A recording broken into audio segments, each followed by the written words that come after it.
किसी भी जगह का नाम सिर्फ एक पहचान नहीं होता। उसके पीछे ना एक पूरी की पूरी कहानी छिपी होती है।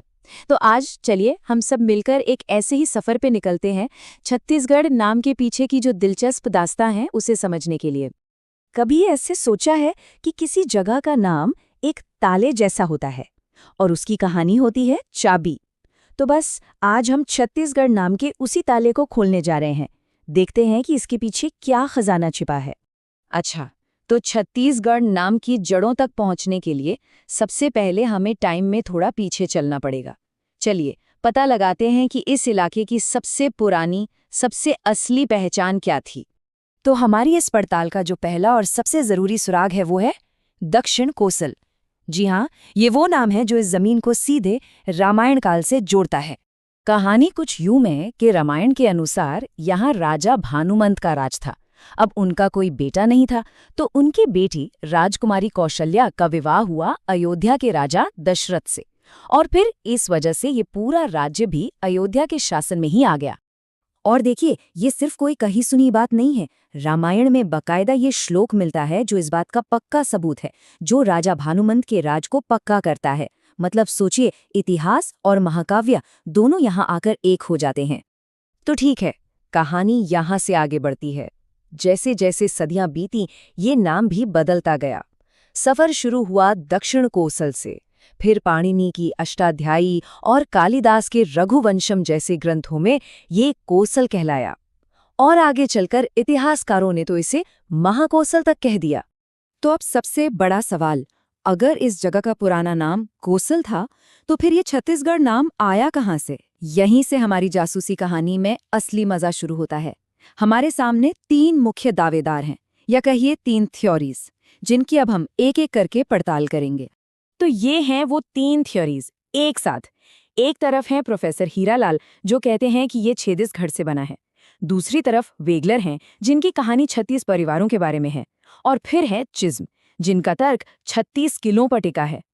तीनों की अपनी अपनी दलीलें हैं और तीनों ही काफी दिलचस्प हैं।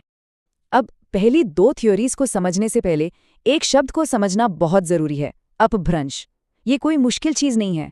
इसका सीधा सा मतलब है कि जब कोई शब्द वक्त के साथ बार बार बोला जाता है, तो उसका रूप थोड़ा बदल जाता है, घिस जाता है।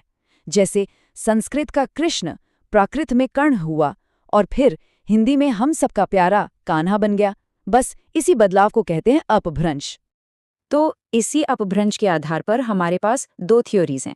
पहली थ्योरी ये कहती है कि ये इलाका कभी चेदी साम्राज्य का हिस्सा था, तो चेदिसगढ़ यानी चेदियों की भूमि बोलते बोलते छत्तीसगढ़ बन गया। और दूसरी थ्योरी वो कहती है कि जरासंध के जमाने में यहाँ 36 परिवार आकर बसे थे, मतलब 36 घर, और बस यही नाम धीरे धीरे पूरे इलाके की पहचान बन गया। लेकिन रुकिए, एक तीसरी थ्योरी भी है, और सच कहें तो यही सबसे ज्यादा पॉपुलर है। ये थ्योरी भाषा के हेरफेर या अपभ्रंश की बात नहीं करती। नहीं, ये आधारित है एक बहुत ही बड़े और असल कंस्ट्रक्शन प्रोजेक्ट पर। और इस थ्योरी का हीरो है 1 नंबर, 36। जी हाँ, 36। इस थ्योरी के हिसाब से छत्तीसगढ़ का मतलब कुछ और नहीं, बल्कि सीधा सीधा छत्तीसगढ़ है, यानी 36 फोर्ट्स। कोई घुमाव फिराव नहीं, एकदम सीधा हिसाब। और इस थ्योरी के पक्ष में सबूत भी काफी ठोस हैं। इतिहासकार हैं चिस्म। वो बताते हैं कि कलचुरी वंश के राजा कल्याण साय ने एक प्रशासनिक सिस्टम बनाया था, जमाबंदी, और इसी सिस्टम के तहत उन्होंने पूरे 36 किले या कहिए गढ़ बनवाए थे। तो देखिए, यहाँ हमारे पास एक इतिहासकार है, एक राजा है, और एक पुख्ता वजह भी है।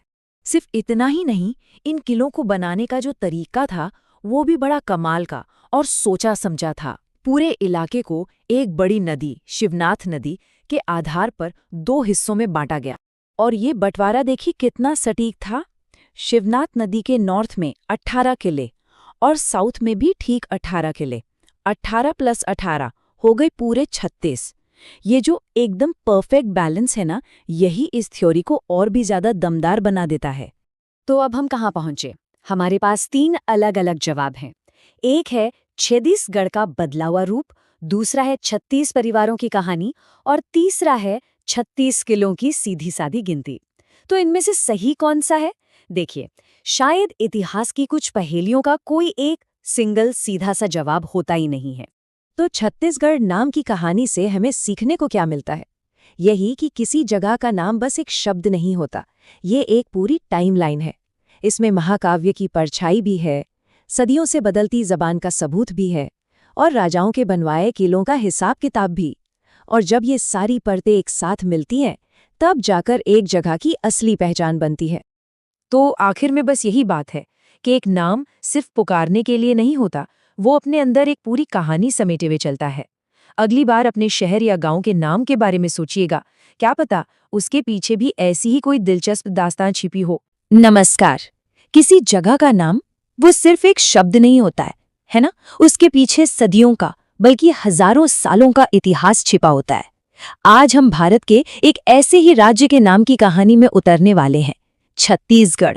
और ये कहानी प्राचीन साम्राज्यों से लेकर दरबारी कवियों तक का एक लंबा सफर है। तो आज का हमारा सबसे बड़ा सवाल यही है, छत्तीसगढ़ नाम आखिर आया कहाँ से? सुनने में तो ये नाम बड़ा सीधा साधा लगता है, लेकिन इसका इतिहास उतना ही दिलचस्प और परतदार है। तो चलिए इसकी गहराई में चलते हैं। अच्छा, सबसे पहले तो ये समझना जरूरी है कि ये इलाका हमेशा से इस नाम से नहीं जाना जाता था। असल में इसका जो आज का नाम है वो इसके पुराने नाम से बिल्कुल ही अलग है। जी हाँ, कोसल या दक्षिण कोसल, ये इस जमीन की असली प्राचीन पहचान थी।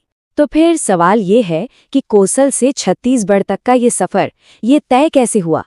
आइए इस ऐतिहासिक पहेली को एक एक कर सुलझाते हैं। चलिए थोड़ा समय में पीछे चलते हैं, उस दौर में जब ये भूमि कौशल के नाम से जानी जाती थी। और ये कोई ऐसा वैसा नाम नहीं था, इसका जिक्र बहुत से ऐतिहासिक दस्तावेजों में बार बार मिलता है।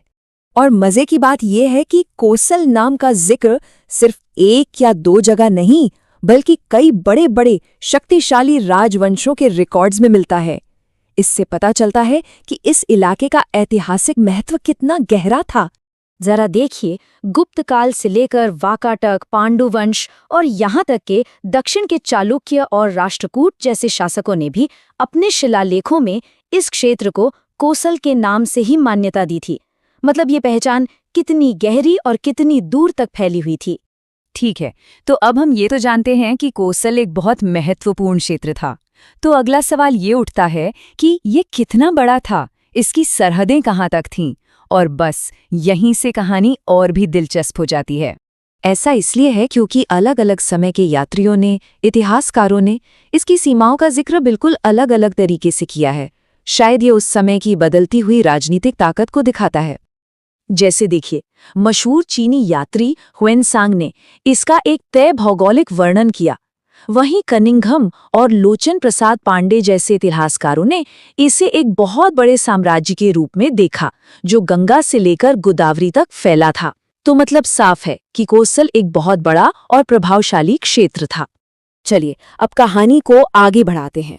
अब हम उस मोड़ पर आते हैं जहां एक नए नाम का जन्म हुआ।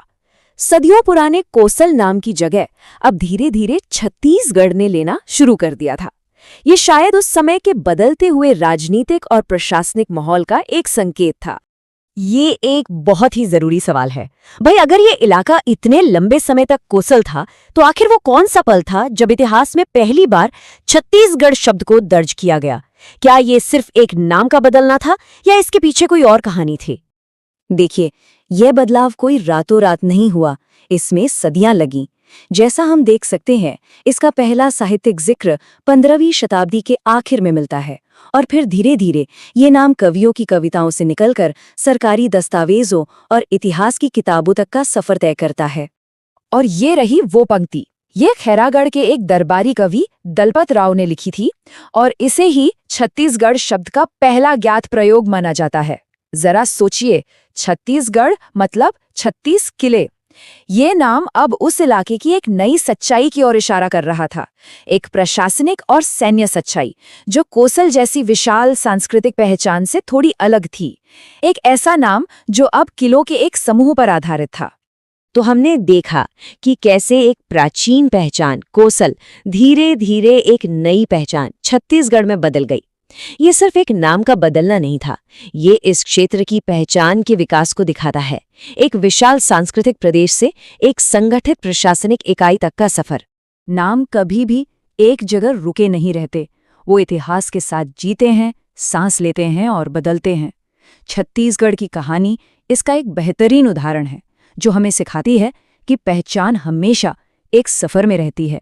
और आखिर में ये एक बात इस क्षेत्र की आत्मा को पूरी तरह से बयां कर देती है। बलदेव प्रसाद मिश्र का ये कहना कि छत्तीसगढ़ भारत का एक छोटा रूप है, इसकी सांस्कृतिक समृद्धि और विविधता को दिखाता है, जो इसकी इतनी लंबी और अनोखी ऐतिहासिक यात्रा का ही नतीजा है। तो ये पूरा विश्लेषण हमें एक बहुत गहरे सवाल पर लाकर छोड़ देता है। क्या नाम सिर्फ एक लेबल होता है, या फिर वो किसी जगह की पहचान, उसकी कहानी और वहाँ के लोगों की आत्मा को भी एक आकार देता है? इस पर सोचिएगा जरूर।